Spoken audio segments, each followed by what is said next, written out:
नौजवानों, मैं तुम्हारे लिए कुछ कहूंगा। अब आप मेरी बातों को ध्यान से सुने।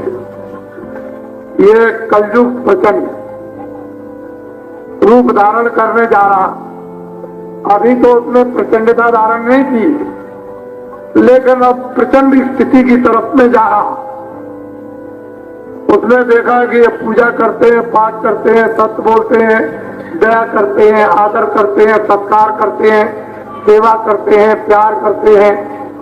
उसने देखा कि हमारा तो कोई आधिपत्य अधिकार होगा नहीं। जब ये महात्माओं के आदेश में रामायण गीता को समझते रहेंगे तो हमारा उसमें क्या, कुछ नहीं होगा।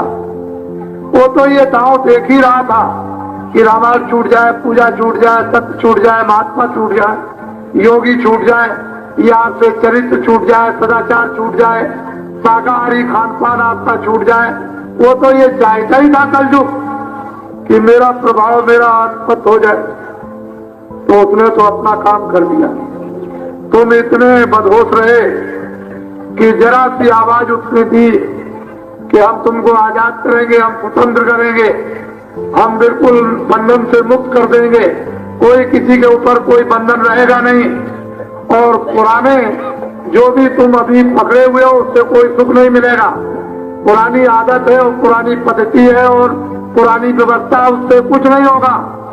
नई व्यवस्था और नई आदत और नई पद्धति से तुमको आजादी और सुख और समृद्धि मिल जाएगी। तो आप लालच में आ गए। आपने तो सोचा कि भाई पति पत्नी का बंधन नहीं, पिता पुत्र का बंधन नहीं, भाई भाई का बंधन नहीं, बड़े छोटों का कोई बंधन नहीं, उसको हम जो चाहेंगे उसको करेंगे। ठीक है, महात्मा भी उनसे तो मुख मोड़ ही लिया। वो चिल्लाते रहे, बच्चों अरे कहाँ जा रहे हैं, बच्चे अरे कहाँ जा रहे हो, अरे बच्चों सुन लो, कहने लगे अब कोई जरूरत नहीं, अब तो आजादी लेने जा रहे हैं। तो वो भी बेचारे वही खड़े रह गए, वो बच्चे भाग गए।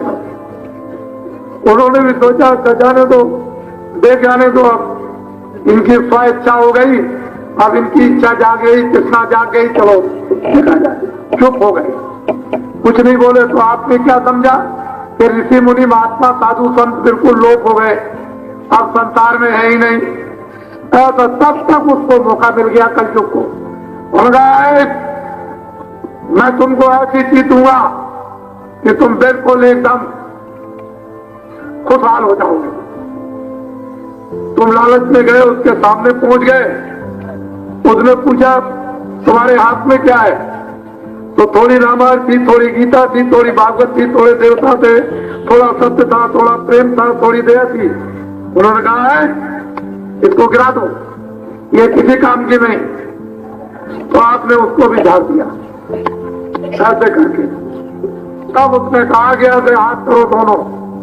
फिर उसने अपनी गठरी पिटारी खोली, उसने कहा देखो तुम सावधान हो जाओ, देखो मैं अब क्या देता हूं खजाने में से।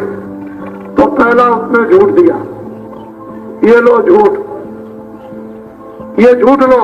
घर में जाकर पति पत्नी में, बच्चों में, भाई बंद में, मंदिर में गीता पढ़ के, रामायण पढ़ के, भागवत पढ़ के, गंगा स्नान करके जितना चाहो उतना झूठ बोला।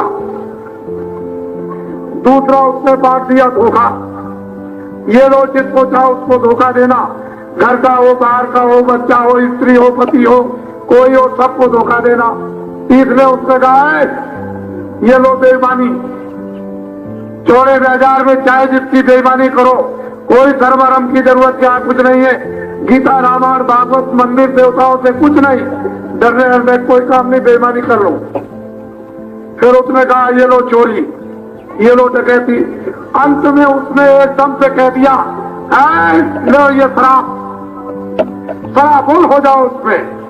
बस आपने ये सब चीजें कलयुग की ले ली, सारा मुल्क शराबुल, परिवार सारा नष्ट, समाज सारा नष्ट, देश सारा नष्ट, घर सारा नष्ट, धर्म सारा नष्ट, सत्य सारा नष्ट, न्याय सारा नष्ट, आदर सत्कार सब नष्ट, सेवाएं सब नष्ट, बड़े छोटे बुजुर्गों की।